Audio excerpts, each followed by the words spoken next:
Welcome back to my Trillium Tarot YouTube channel. I just realized that I need to slightly adjust my camera. There we go. And just so you all know, as I go through this specific deck, I have a young cat that I need to try and entertain with one hand while I'm showing you these cards with the other hand.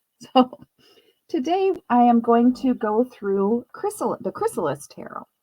And I got this because I absolutely love butterflies, and butterflies showed up in my life at a time that I especially needed them, just to remind me that my life can transform and change and become something stronger and more beautiful.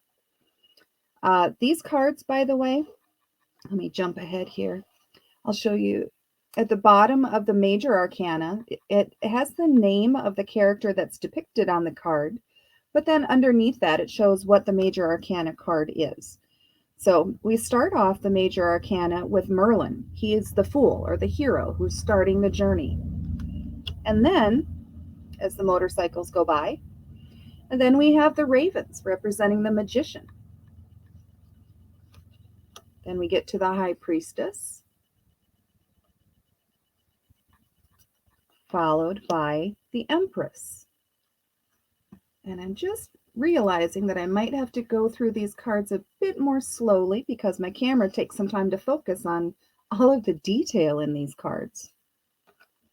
The green man is representing the emperor, and the Hierophant is represented by the divine child.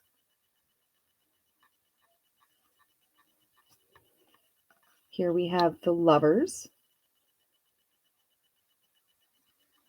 And we have the chariot, represented by the hunter.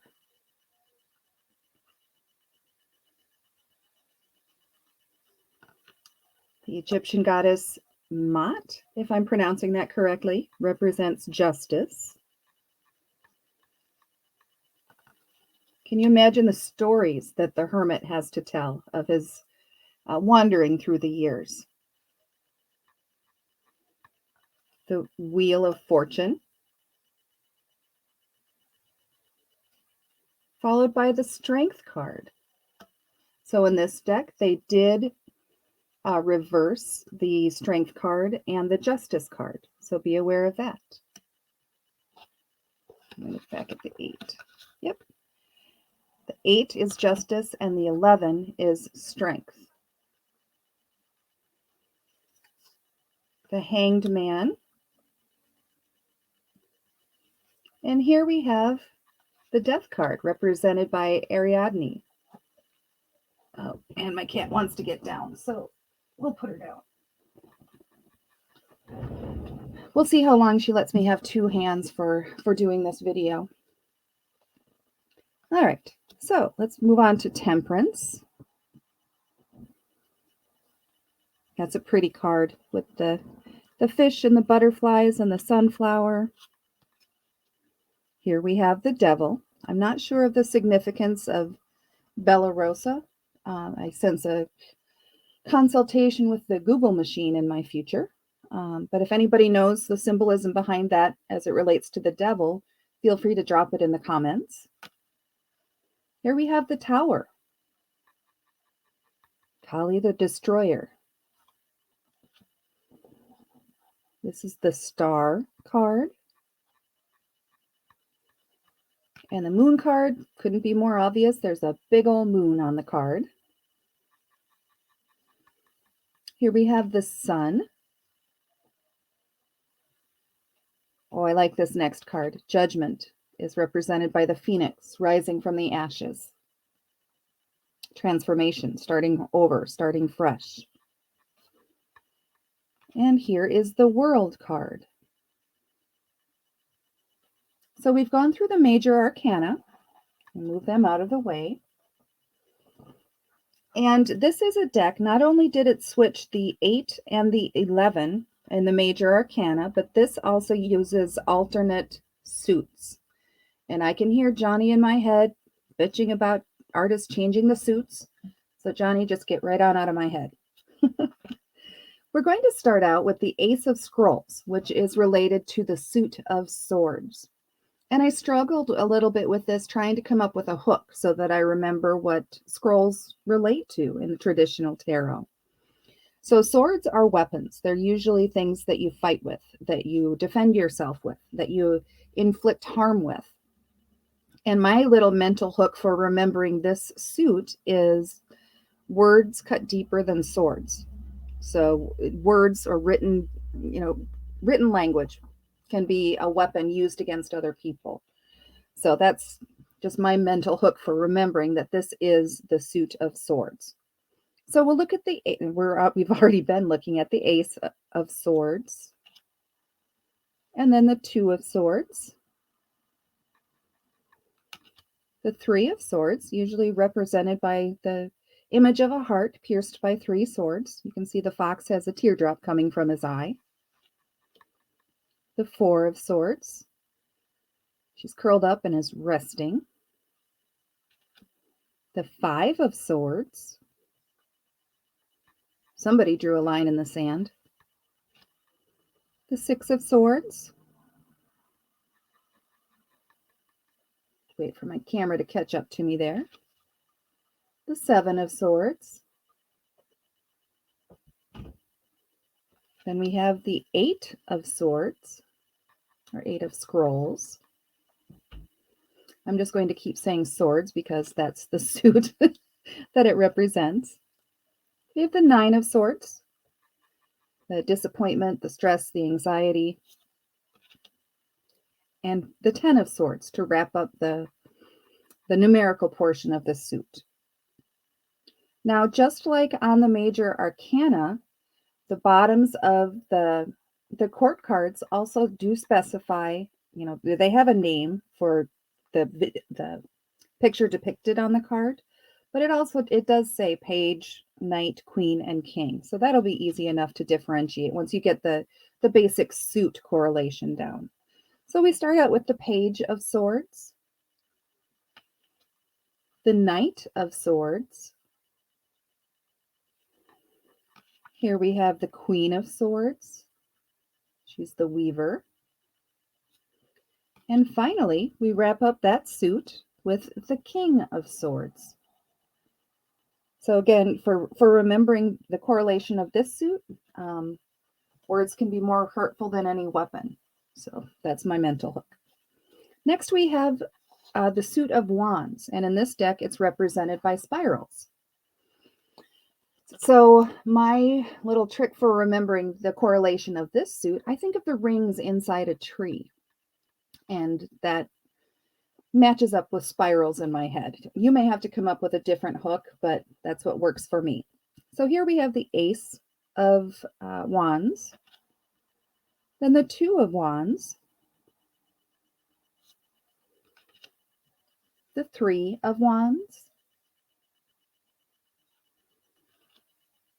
the Four of Wands. The house has been completed. The Five of Wands,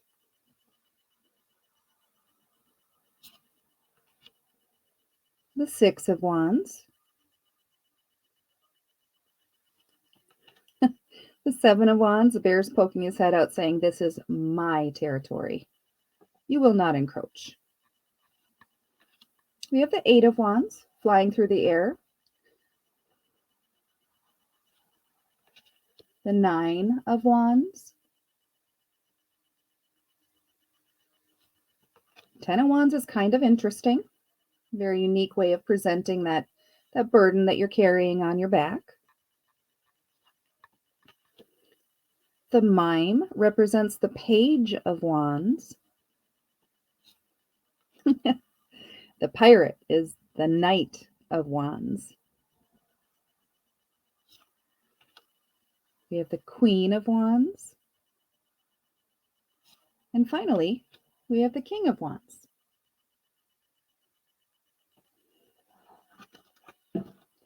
Next, we have one that's really easy to remember. It's the Suit of Cups, which is represented by mirrors in this deck.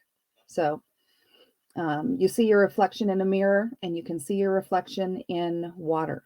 whether it's a lake or a pond or liquid in a cup or a glass. So this one is easy to remember, and there's water all over these cards. We have the Ace of Cups.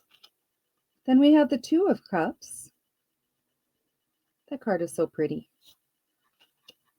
The Three of Cups. The Lion and the Lamb. That's adorable. The Four of Cups. She's all into herself and doesn't really care what's going on around her. We have the Five of Cups. The Six of Cups. The Seven of Cups. The Eight of Cups. Lots of mirrors that he's walking away from. In the past behind him. But he's also walking towards something else. We have the Nine of Cups. There's a lot of detail in that card. On this one, the cups are represented by the raindrops. Still water, just not technically a mirror, I suppose. And here we have the Ten of Cups.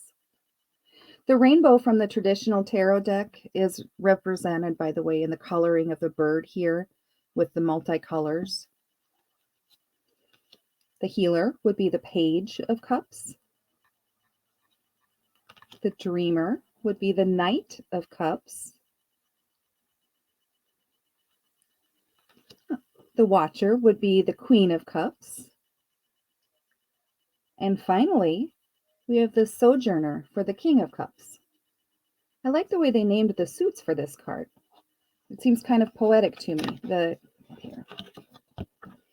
Go from the healer to the dreamer to the watcher to the sojourner or the traveler. So the final suit here is the Ace of Pentacles, and this is also an easy one to remember because in this deck it is represented by stones. Pentacles is represented by the element of earth, and obviously stones are from the earth. So easy trigger to grab onto there. We have the Two of Pentacles, the Three of Pentacles, the Four of Pentacles, that box where you keep your possessions or secrets or feelings locked up tight. The Five of Pentacles, the Six of Pentacles, the Seven of Pentacles, the Eight of Pentacles. I can't imagine a more perfect representation of the Eight of Pentacles than using the Stonehenge stones there. The Nine of Pentacles, the Ten of Pentacles. She makes me laugh a bit. And we'll wrap up with the Page of Pentacles, the Knight of Pentacles, the Artiste or the Queen of Pentacles, and finally, the Minstrel or the King of Pentacles. I hope that going through this deck has given you an idea of what you can expect when you purchase this deck, as well as a couple of mental hooks to remember the suits, because again, this one is a bit different than well, it's not a bit different. It's extremely different from the traditional tarot suits. I will include some hyperlinks to some shopping links in the description of this video. If this deck interests you, please do support the channel by shopping through one of those affiliate links. And you can find additional resources on my website, trilliumtarot.com. I have a tarot quick reference guide for those who are newer to tarot and would like a quick reference guide for interpreting the cards. It is a PDF document that is available on Etsy by instant download. It's fully hyperlinked for easy navigation.